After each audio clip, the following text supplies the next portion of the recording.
کل کے پرسوں کے سبق کے اندر جو بات ذکر کی گئی تھی وہ یہ تھی، اللہ رب العزت نے فرمایا کہ ہم نے تمہارے اوپر کیا کیا انعامات نہیں کیے۔ موسیٰ علیہ السلام کو تورات دی، تمہارے کہنے پر کتاب عطا کی گئی، پھر تم نے نبیوں کو قتل کیا، تم نے بڑے بڑے گناہ کیے۔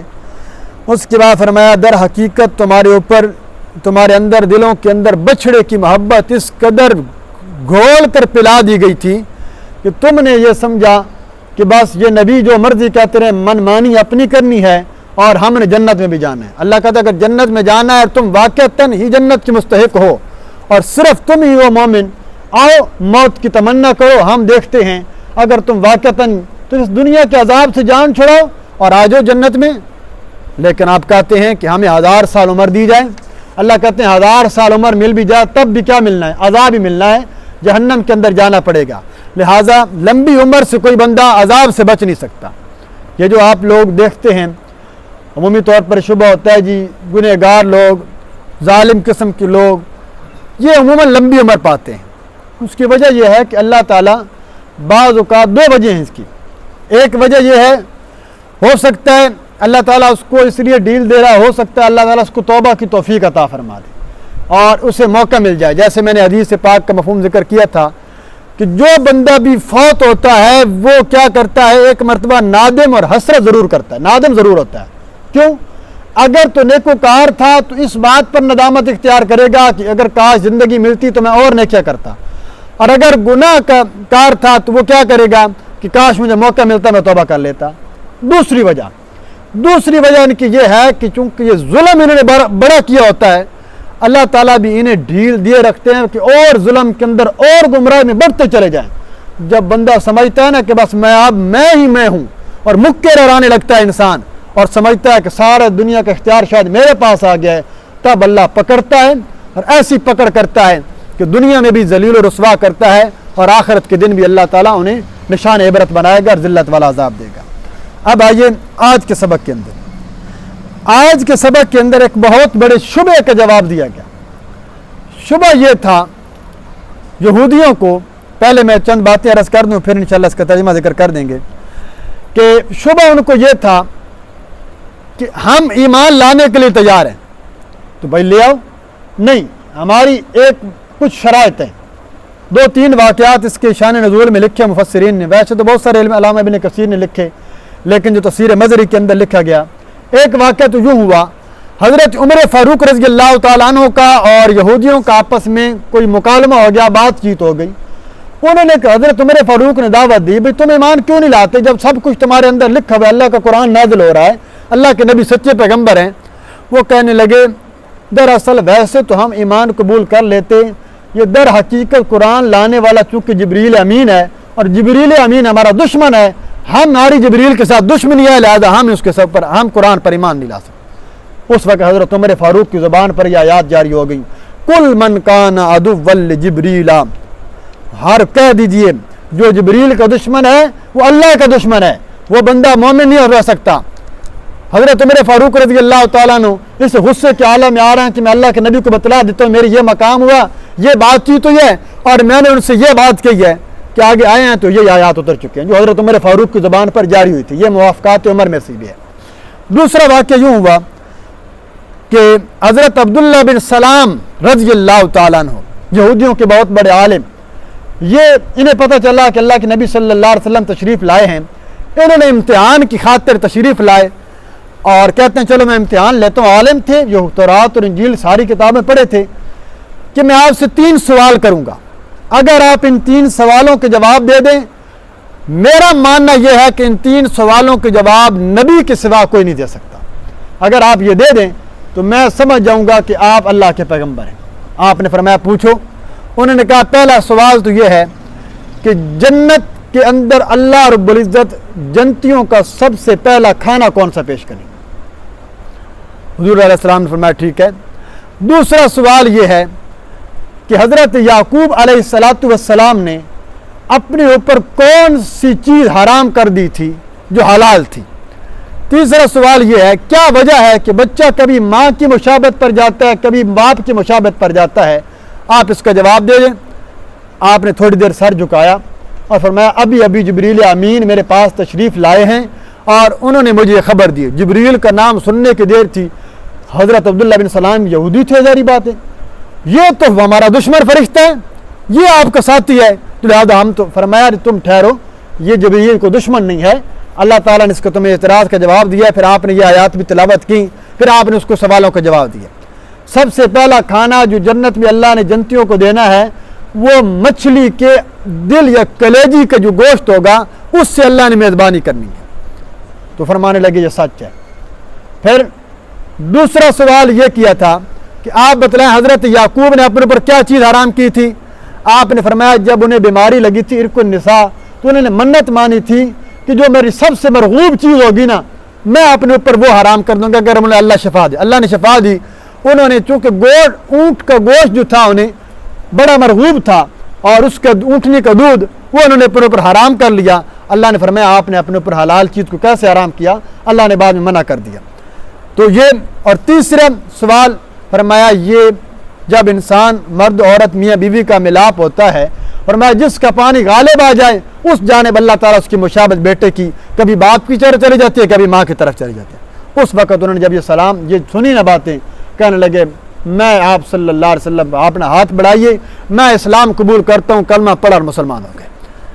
حقیقت تھی نا دل میں تمنا لے کر آئے تھے لیکن فرمایا کہ میری بات نا یہودیوں کو نہیں بتلانا کہ عبداللہ بن سلام نا مسلمان ہو گئے آپ انہیں طلب کریں. مجھے اندر حضرت آپ نے عبداللہ بن سلام کو اندر چھپا دیا. بڑے بڑے یہودیوں کو مدینے والوں کو بلایا بھاگتے ہوئے آئے پتہ نہیں کیا معاملہ ہے. آپ نے فرمایا عبداللہ بن سلام کیسا بندہ ہے؟ بڑا اچھا بندہ ہے بڑا اچھا بندہ. اس کا باپ بھی عالم وہ بھی عالم ہمارے اندر بڑا سردار ہے ہم اس کی تعظیم کرتے ہیں. فرمایا اگر عبداللہ بن سلام ایمان لے آئے تم ایمان لے آؤ گے؟ نعوذ باللہ من ذالک ہم پناہ مانگتے ہیں. عبداللہ بن سلام کیسے ایمان قبول کر سکتا ہے؟ وہ کیسے مسلمان ہو سکتا ہے؟ وہ نہیں ہو سکتا. آپ نے فرمایا عبداللہ باہر آؤ. حضرت عبداللہ بن سلام باہر آئے اور آ کر اونچی آواز میں جب کلمہ پڑھا نا بس وہ جو سعودی جو پہلے حضرت عبداللہ بن سلام کی تعریفوں کے پل باندھ رہے تھے فوراً شروع تجھ سے بڑا تو بدترین بندہ کوئی نہیں ہے تجھ سے بڑا کمینہ انسان کوئی نہیں ہے اس کا باپ بھی یوں تھا اس کا فلاں پورے خاندان کو نسل کو چن ڈالا اور ان کے اوپر تان و تشنیع شروع کر دی. آپ نے فرمایا یہ بڑی ظالم قوم ہے یہ مانتے نہیں. یہ مختلف واقعات ان میں سے بعد لوگ آئے انہوں نے کہا کہ ہم آپ کی بات کو قبول کر لیں گے. جب آپ نے سوالوں کے جواب دے دیے نا ایک سوال اس میں اضافی تھا کہ رات فرشتہ کون رات کون ہے؟ آپ نے فرمایا فرشتہ ہے جو بادلوں کو ہانکتا ہے یہ کڑک ہے یہ اس کی آواز ہے جو حکم دیتا ہے. فرمایا بس ٹھیک. آپ کا ساتھی کون ہے؟ فرمایا میرا ساتھی جبریل امین ہے. بس یہی انہیں اعتراض تھا کہ جبریل امین نہ ہوتا اگر میکائیل علیہ السلام تشریف لاتے نا آپ کو آپ کے دوست ہم ایمان لے آتے. اللہ نے ان سارے شبہوں کا جواب دیا. یہ صرف اور صرف ڈکوسلے ہیں انہوں نے ماننا کوئی نہیں ہے چاہے جبریل لائیں چاہے میکائیل لائیں. جو جبریل کا بھی انکار کرے گا وہ بھی کافر جو میکائیل کا انکار کرے گا وہ بھی کافر. جو میں نے فرشتوں کی بات کے اندر بتایا تھا کہ فرشتوں پر ایمان لانا ضروری ہے. اب آئیے جی شبہ اول کا جواب کہ جبرائیل امین ہمارا دشمن ہے. کل آپ فرما دیجئے من کان عدوا لجبریل جو کوئی دشمن ہے جبریل کا فإنہ نزلہ علی قلبک جو بندہ بھی ہے جبریل کا دشمن ہے بات سن لو کہ فإنہ نزلہ علی قلبک پس بے شک اس جبریل فرشتے نے اتارا ہے وہ اس کتاب کو اتاری ہے وہ کتاب علی قلبک آپ کے سینے پر بإذن اللہ اللہ کے حکم سے اپنی طرف سے نہیں لایا وہ اللہ نے حکم دیا وہ لے آئے. کتاب کی صفت کیا ہے؟ مصدقا لما بین یدیہ جو تصدیق کرنے والی ہے اپنی سے پہلی کتابوں کی وہدن اور ہدایت یافتہ کتاب ہے ہدایت کی جانب بلانے والی ہے وبشریٰ للمؤمنین اور خوشخبری سنانے والی ہے ایمان والوں کے لیے. اللہ نے بڑے عام اور سادہ اسلوب کے اندر بتلا دیا جبریل کو دشمن کیوں بناتے ہو. یہ در حقیقت دشمنی تو پھر اللہ سے ہوئی. جبریل تو اللہ کے حکم سے کتاب لایا تھا. جبریل کے ساتھ دشمنی نہ رکھو. جبریل تو ایک صرف ما سفیر ہے. جبریل امین اللہ کے حکم کو پورا کرنے والے ہیں. اس کتاب پر ایمان کیوں نہیں لاتے؟ یہ آپ نے غور کیا ہوگا پچھلے 3-4 سبقوں کے اندر بار بار اللہ کتاب اللہ کی صفت کیا لاتے ہیں؟ مصدقا لما معہم مصدقا لما بین یدی مصدقا لما بین یدی. یہ تصدیق کرتی ہے پہلی کتابوں کی تاکہ یہودیوں کے اس بات کی طرف دعوت دی جا سکے. یہودیوں تم جس کتاب کا انکار کر رہے ہو یہ کتاب تمہاری کتاب کو جھوٹا نہیں کہتی، یہ تمہاری کتاب پر بھی ایمان لانے کی بات کرتی ہے۔ تو لہٰذا دوسری صفت کتاب قرآن مجید ہدایت کے اوپر بلاتی، جو کتاب اللہ کے ساتھ جڑ گیا، جس بندے نے، یہ میرا دعویٰ نہیں ہے، اس تمام امت کے علماء کا دعویٰ ہے، جو بندہ کتاب اللہ کے ساتھ جڑ گیا، قرآن مجید کو اچھی طرح سمجھ لیا، کبھی بھی بندہ انشاءاللہ گمراہ نہیں ہوگا، کبھی بھی وہ بندہ شرک نہیں کرے گا، کیونکہ کتاب اللہ اتنی واضح اور روشن کتاب ہے، اور جو یہ کام کرے گا فرمایا اس کے لیے اللہ تعالیٰ نے خوشخبری بھی دی ہے، اس کے لیے بشارت بھی ہے۔ یہ جبریل امین کو دشمن سمجھتے کیوں تھے؟ یہ بات تو رہ گئی۔ یہ در حقیقت کہتے تھے کہ ہمارے اوپر جو عذاب نازل ہوئے تھے نا، یہ جبریل لے کر آیا تھا، کیونکہ جبریل نے ہماری بستیوں کو الٹ دیا تھا، جبریل جو بھی سخت حکم لاتا ہمارے پر جبریل لاتا تھا۔ ان کا ماننا یہ تھا کہ چونکہ جس طرح تورات حضرت موسیٰ کو ڈائریکٹ تختیوں کی شکل میں عطا کی گئی تھی، تو اسی طرح قرآن بھی یہ جبریل کیوں لاتا ہے، میکائیل لاتا تو پھر ہوتا۔ تو لہٰذا چونکہ یہ ہمارے اوپر یہ عذاب لایا تھا، اس لیے ہمارے کے ساتھ دشمنی ہے۔ اللہ نے فرمایا عذاب بھی اللہ کے حکم سے لایا تھا، کتاب بھی اللہ کے حکم سے لایا تھا۔ اب آگے دیکھیے، اب یہاں پر اللہ حضرت جبریل کا دفاع کر رہے ہیں۔ فرمایا من کان عدوا للہ، اور جو کوئی ہے تم میں وہ بندہ جو ہے دشمن للہ، دشمنی کرتا ہے للہ اللہ کے ساتھ، وملائکتی، اور اس کے فرشتوں سے، ورسل، اور اس کے رسولوں سے۔ فرشتوں کے اندر جبریل بھی داخل ہو گئے تھے، باقی فرشتے بھی، لیکن اللہ تعمیم بعد تخصیص تھا کہ پہلے عام اب تخصیص ہونے لگی ہے کہ وہ جبریلا، خاص طور پر جو دشمنی کرے گا جبریل سے، ومیکالا، اور خاص طور پر جو دشمنی کرے گا میکائیل علیہ السلام سے، فإن اللہ، پس بے شک اللہ تعالیٰ، عدو للکافرین، دشمن ہے کافر، ایسے کافروں کا جو کسی فرشتے سے، کسی پیغمبر سے، اللہ سے دشمنی کرتا ہے۔ فرمایا جو جبریل سے دشمنی کرتا ہے، میکائیل سے دشمنی کرتا ہے، فرمایا سارے کے سارے لوگ جو ان میں سے کسی ایک کا انکار کریں گے وہ کافر ہو جائیں گے۔ مطلقاً سارے فرشتوں پر ایمان لانا فرض ہے۔ ایک فرشتے کا بھی یوں کہہ دے کہ میں حضرت جبریل کو، جو مخصوص فرشتے، چار بڑے فرشتے، جبریل امین، میکائیل، حضرت اسرافیل، حضرت عزرائیل علیہ السلام، ان کا خاص طور پر ایمان لانا، لیکن مطلقاً کسی فرشتے کا ہم انکار نہیں کرتے، مطلقاً کسی رسول کا ہم انکار نہیں کرتے، مطلقاً کسی کتاب کا ہم انکار نہیں کرتے، بس یوں کہہ دینا یہ ایمان کے اندر کافی ہے۔ ہر ایک کا نام لینا، ہر ایک کے الگ الگ صفات کا ماننا ضروری نہیں، لیکن جو خاص طور پر کسی ایک فرشتے کا انکار کر دے گا وہ بندہ کافر ہو جائے گا۔ اللہ نے قرآن میں اس کا فیصلہ کر دیا۔ آگے دیکھیے جی، فرمایا وَلَقَدْ أَنزَلْنَا إِلَيْكَ آيَاتٍ بَيِّنَاتٍ، اور البتہ تحقیق اتاری، الیک آپ کی جانب ہم نے، آیاتن ایسی نشانیاں، بیناتن جو بڑی واضح ہیں، وما یکفر بہا الا الفاسقون، اور نہیں انکار کرے گا اس کا، اس کتاب کا، ان آیات کا، ان نشانیوں کا، الا الفاسقون، مگر فاسق اور کافر لوگ۔ اللہ کہتے ہیں، یہ کہتے ہیں کوئی نشانی تو بتلاؤ اپنے پیغمبر ہونے کی، کوئی دلیل تو بتلاؤ۔ اللہ کہتے ہیں اس سے بڑھ کر اور کیا دلیل ہو سکتی ہے؟ اللہ تعالیٰ کیوں نے قرآن مجید اتارا، آپ صلی اللہ علیہ وسلم کے معجزات بے شمار ہیں، آپ نے چاند کو دو ٹکڑے کر کے دکھایا، آپ نے ہاتھوں سے چشمے جاری ہوئے، آپ نے جانوروں سے کلام کیا، پتھروں نے کلمہ پڑھا، کتنے معجزات ظاہر ہو چکے ہیں، لیکن یہ چونکہ ماننا نہیں چاہتے، اور جو بندہ ضدی ہو اس کے سامنے آپ جو مرضی کر لیں، جیسے یہ کرتے تھے۔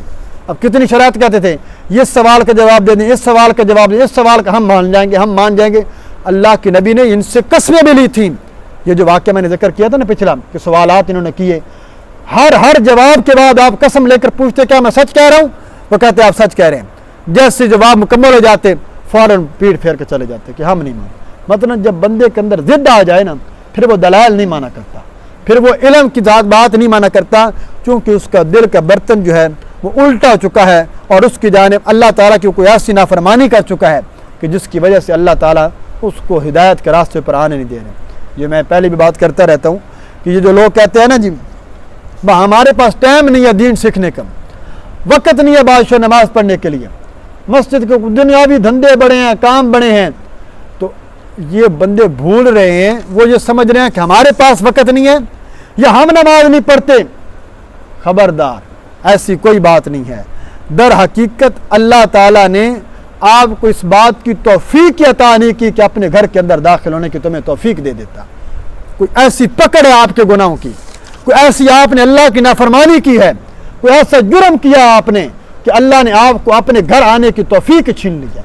اذان تو ایک ہی ہے جو پورے شہر میں گونج رہی ہے، سن سب رہے ہیں، کوئی بازار میں بیٹھا ہے، کوئی گھر میں بیٹھا ہے، کوئی میدانوں میں کھیل رہا ہے، کوئی کسی کام میں لگا ہوا ہے، کوئی کسی کام میں لگا ہوا ہے، کوئی تجارت پر لگا ہوا ہے، لیکن جون تک نہیں رینگتی، اور کچھ لوگ ہیں جو سب کو چھوڑ کر مسجد میں آ جاتے ہیں. تو اس کے اوپر بھی شکر ادا کرنا چاہیے. میں نے اذان کے جواب کے اندر یہ بات ذکر کی تھی، لا حول ولا قوت الا باللہ. ہم کیوں کہتے ہیں حی علی الصلاۃ حی علی الفلاح کے جواب میں؟ اس بات کا عاجزی کا اظہار ہے، مولا میں کچھ نہیں ہوں، میری کوئی طاقت نہیں ہے. مؤذن کہہ رہا ہے نماز پڑھنے آؤ، مؤذن کہہ رہا ہے کامیابی کی جانب آؤ، میری کوئی طاقت نہیں ہے. لا حول ولا قوت الا باللہ. ساری طاقتیں تیرے لیے ہیں، ساری قوتیں تیرے لیے ہیں. تو اگر مجھے توفیق دے گا تو میں تیرے گھر میں تشریف لے جاؤں گا. تو اللہ تعالیٰ توفیق دیتے ہیں، بندے آ جاتے ہیں. تو لہٰذا اس پر اللہ کا شکر ادا کرنا چاہیے، اور ان لوگوں کو فکر کرنی چاہیے جو لوگ اس بات کے اوپر بنے بیٹھے ہیں کہ ہمارا دیکھا جائے گا جو جہان آئے گا. تو فرمایا دیکھا نہیں جائے گا، وہ بڑا سخت زمانہ ہے، بڑا سخت دن ہوگا. تو فرمایا کہ اللہ رب العزت نے یہ آیات اتار دی ہیں، بڑی واضح آتے ہیں، بڑی واضح نشانیاں ہیں. فاسق لوگ اس کا انکار کرتے رہے ہیں اور کرتے رہیں گے. آگے فرمایا اَوَ كُلَّمَا عَاهَدُوا عَهْدًا نَبَذَهُ فَرِيقٌ مِّنْهُ. آیا جب بھی معاہدہ کیا، جب بھی وعدہ کیا ان لوگوں نے، عہدن کوئی وعدہ دین کے بارے میں، نَبَذَهُ فَرِيقٌ مِّنْهُ توڑ ڈالا اس وعدے کو، فریق منہم ایک جماعت نے ان میں سے، بل اکثرہم لا یؤمنون بلکہ اکثر لوگ جو یہودیوں میں سے تو ایمان ہی نہیں لاتے. اللہ کہتے ہیں کتنے وعدے انہوں نے کیے، بار بار وعدے کرتے ہیں، یوں ہو جائے تو ہم ایمان لائیں گے، یوں ہو جائے تو ہم ایمان لائیں گے، ہم قسمیں کھاتے ہیں ہم ایمان لے آئیں گے. جیسے وعدہ پورا ہوتا ہے پھر توڑ ڈالتے ہیں، پھر ایمان نہیں لاتے. کتاب اللہ کے اندر تورات کے اندر وعدہ کیا تھا کہ ہم کوئی آخری پیغمبر کے اوپر ایمان لے آئیں گے، ہم اس کی مدد کریں گے. اللہ کہتے ہیں جب بھی وعدہ کرتے ہیں ایک جماعت اٹھتی ہے، وہ نبی کے خلاف اٹھتی ہے. اور اللہ کہتے ہیں اکثر لوگ تو یہی ہے کہ وہ کیا کرتے ہیں، ایمان نہیں لاتے. ہاں چند یہودی ایسے ہیں جو واقعتاً پچھلے نبیوں پر بھی ایمان لائے، چند عیسائی ایسے ہیں جو پچھلے نبی پر بھی ایمان لائے، اور آپ صلی اللہ جنہیں حضرت عبداللہ بن سلام اور ان کی پوری جماعت داخل ہے. یہاں یہ جو اکثر کا لفظ ہے نا، اس سے علماء بلکہ حضرت عمر فاروق رضی اللہ تعالیٰ نے گزرے. میں نے شاید یہ پہلی بات آپ کو بتائی. ایک بندے کو دیکھا کہ وہ دعا مانگ رہا ہے، یا اللہ مجھے اپنے قلیل بندوں میں شامل کر دے، اے اللہ مجھے اپنے تھوڑے بندوں میں شامل فرما لے. حضرت عمر بڑے حیران ہوئے، یہ کیسی دعا مانگ رہا ہے؟ جب دعا مانگ کر فارغ ہوا نا، آپ نے پوچھا یہ تو کون سی دعا مانگ رہا تھا کہ مجھے اپنے تھوڑے بندوں میں شامل کر لے مجھے؟ اس نے کہا امیر المومنین میں نے قرآن پڑھا ہے، بار بار پڑھا ہے، جتنی میں نے آیتیں دیکھی نا، اللہ نے جتنے اپنے نافرمانوں کے حالات ذکر کیے نا، اللہ نے بار بار کہا اکثر لوگ ایمان نہیں لاتے، اکثر لوگ شکر نہیں کرتے، اکثر لوگ نافرمانی کرتے ہیں، اکثر لوگ. تو پتہ چلتا ہے کہ تھوڑے بندے ایمان لانے والے ہیں، تھوڑے بندے شکر کرنے والے ہیں، تھوڑے بندے اللہ کا حکم ماننے والے ہیں. میں اللہ سے دعا کر رہا ہوں مولا مجھے بھی ان تھوڑے بندوں کے اندر شامل فرما. حضرت عمر بڑے حیران ہوئے، فرمایا تو بڑی خوبصورت دعا مانگ رہا تھا. تو تعداد، یہاں سے ایک بات اور بھی یاد رکھیے، تعداد کی کثرت کہ فلاں بندے کے ساتھ تو بڑے لوگ ہیں، فلاں صاحب کے پاس تو بڑی تعداد ہے، وہاں پر تو بڑا رش ہوتا ہے، لہذا یقینی بات ہے وہ ہدایت پر ہوگا. حق والی جماعت ہمیشہ جو ہے وہ کم لوگوں کے اوپر رہے گی. آپ نے فرمایا غریبوں کے لیے خوشخبری ہے، اسلام کی ابتدا قبول بھی انہوں نے کیا ہے، اور قیامت کے قریب یہی لوگ ایمان کو تھامنے والے رہ جائیں گے. باقی اکثر جو لوگ ہوں گے وہ تو فسق اور فجور اور کفر کے اندر پڑ جائیں گے. تو لہٰذا کسی کی تعداد دیکھ کر فیصلہ نہ کیا کریں کہ وہ ہدایت پر ہے، کسی کے لاکھوں فالوور دیکھ کر فیصلہ نہ کیا کریں وہ کیسے جھوٹ بول سکتا ہے. تو مشرکین ہمیشہ مسلمانوں کے خلاف جتنی آپ جنگیں دیکھ لیں، کافروں کی تعداد ہمیشہ زیادہ رہی ہے. تو لہٰذا یہ دیکھا کریں کہ کس کے پاس دلیل کیسی ہے، کس کے پاس حق بات ہے، اس کو قبول کرے کریں، وگرنہ یہ عذر قابل قبول نہیں ہوگا. آخری آیت دیکھیے، اللہ تعالیٰ فرماتے ہیں کہ وَلَمَّا جَاءَهُمْ رَسُولٌ، جب بھی آئے ان کے پاس رسول، من عند اللہ، اللہ رب العزت کے ہاں سے، مصدق لما معہم، جو تصدیق کرنے والے تھے اپنے سے پہلے رسولوں کی. پیچھے کتاب کی صفت تھی، یہاں رسول کی صفت آ گئی. جب بھی کوئی رسول آیا اس نے کہا مجھ سے پہلے پیغمبر سچ تھا، اس کی شریعت حق تھی، میں بھی اللہ کا سچا پیغمبر ہوں.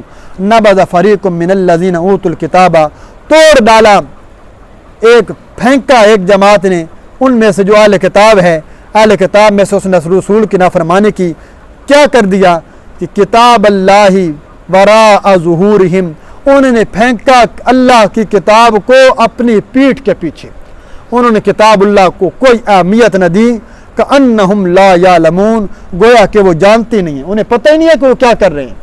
تو فرمایا جو بندہ کتاب اللہ کو پیٹھ دے گا، کتاب اللہ کو پیٹھ سے کیا مراد ہے؟ یہ پیٹھ نہیں کہ انسان کو، یہ بھی ادب ہے قرآن کا کہ قرآن کو اپنے پیٹھ پیچھے نہ رکھو، قرآن کے اوپر کوئی کتاب نہ رکھی جائے، کوئی دنیاوی کتاب، کوئی دینی کتاب بھی، قرآن سب سے اوپر ہوگا، قرآن کا ظاہری ادب بھی ہے، لیکن یہاں اصل مراد یہ ہے، اللہ چونکہ کہتے ہیں نا کانم لا جان، گویا کہ وہ جانتے نہیں ہیں، تم جانتے بوجھتے پتہ ہونے کے باوجود کہ قرآن میں یہ مسئلہ لکھا ہوا ہے، قرآن میں اللہ نے شرک کو منع کیا ہے، قرآن میں اللہ نے توحید کو حکم دیا ہے، صرف اپنے مسلک کی خاطر، صرف اپنے ذاتی عنایت کی خاطر اگر تم قرآن کے فیصلے کو نہیں مانو گے تو تم نے قرآن کو پیٹھ دی ہے، اور کل قیامت کے دن قرآن تمہارے حق میں یہ تمہارے خلاف گواہی دے گا، اور جس کے خلاف قرآن نے گواہی دے دی فرمایا وہ بندہ بھی ہلاک ہو جائے گا۔ اللہ تعالیٰ سے اللہ تعالیٰ ہمیں قرآن و سنت پر چلنے کی توفیق عطا فرمائے۔